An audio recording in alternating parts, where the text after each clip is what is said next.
আমি হইতেছি নবাব ফ্যামিলির ছেলে। ওই যে খানদান ধুইয়া পানি খাও, আগে ভদ্রতা শিখো। শালিরে বিয়া দাও, নাহলে একটা ভালো ছেলেও এই দিকে পাও মারাইব না। এত জ্ঞান দিও না, মেয়ে মানুষের জ্ঞান দেওয়া আমি পছন্দ করি না।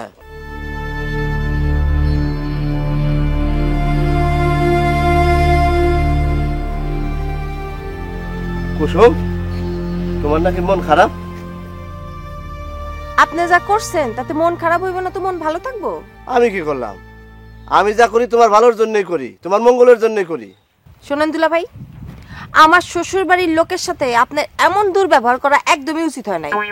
তোমার আবার শ্বশুর বাড়ির লোক কবে থেকে?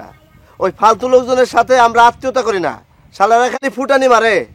শোনেন, আপনারও কিন্তু ফুটানি কম না। এত ভাবের কি আছে আপনার? আছে আছে, খানদান আছে। আমি হইতেছি নবাব ফ্যামিলির ছেলে। ওই যে খানদান ধুইয়া পানি খাও, আগে ভদ্রতা শিখো। শালিরে বিয়া দাও, নাহলে একটা ভালো ছেলেও এই দিকে পাও মারাইব না। এত জ্ঞান দিও না, মেয়ে মানুষের জ্ঞান দেওয়া আমি পছন্দ করি না। শোনেন দুলা ভাই, আপনার বুদ্ধি অনেক কম। আচ্ছা, তুমি আমার শালি না শত্রু? কাইলে আমি শ্বশুর আব্বারে ফোন দেবো, তোমারে তোমার গ্রামে পাঠাই দেবো। আমার মান সম্মান সব শেষ করে দিলা, ধুলিস্যাৎ করে দিলা তুমি। কি করছি কি আমি? আমি কি কারোর লাগে ভাইগে গেছি আপনি এসব কথা কইতেছেন আমারে? এই চুপ কর, তোর সব ব্যবস্থা আমি করবো। এই তুমি যাবে এখান থেকে। ভালো কামের নামে ঠন ঠন খালি আছে, বেজার লাগে নেতালে। তোমার বোনের জন্য আমি আর কিছুই করব না। আপনার কিছু করতে হইব না, আমার কাম আমি নিজেই করব। কি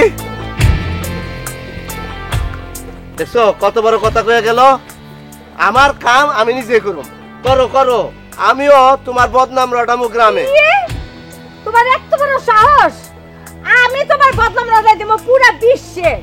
জানেন তো ঘটনাটা কেমনে ঘটলো মেম্বার সাহেব? লেবু হ্যাঁ, মাঝে মধ্যেই আমার বাড়ি আক্রমণ করে, এলো পাথাড়ি ঢিল মারে। কারণটা কি? তার কি কোনো মাথা টাথা খারাপ হয়ে গেছে নাকি? আরে মাথা খারাপ না, মাথার মধ্যে একসালা বুদ্ধি। তাইলে আপনারে এরকম আক্রমণ করে কেন? সেটা আমি কেমনে কমু কন, আপনি বাইর করেন। মুরগিটা যে মারা গেল তার কোনো চাক্ষুষ সাক্ষী প্রমাণ আছে? অবশ্যই আছে, আমাকে রহিম, ওর সামনেই তো মার্ডারটা হয়েছে। আমি ওরে ডাকতেছি, রহিম রহিম। চাচা কি ডাকতেছেন কে? ডাকতেছি এই জন্য যে ঘটনা ঘটছে বিস্তারিত ওনারে কও। মুরগির কে? ওই দুলাভাই না ঢিল মেরা মুরগিটা মেরা লিলো। মুরগিটা ছটফট করতেছিল, আমি যে দৌড়ে ধরলাম। আচ্ছা, তা আলামত কই? আলামত হাজির করেন। আলামত? সেটা আবার কি জিনিস? হ্যাঁ, আলামত বুঝলেন না? আলামত হচ্ছে যিনি মারা গেছেন, মানে যে মুরগিটা মারা গেছে ওইটাকে কোর্টে হাজির করতে হবে। কি কন, মুরগি ছাড়া মামলা হইব না?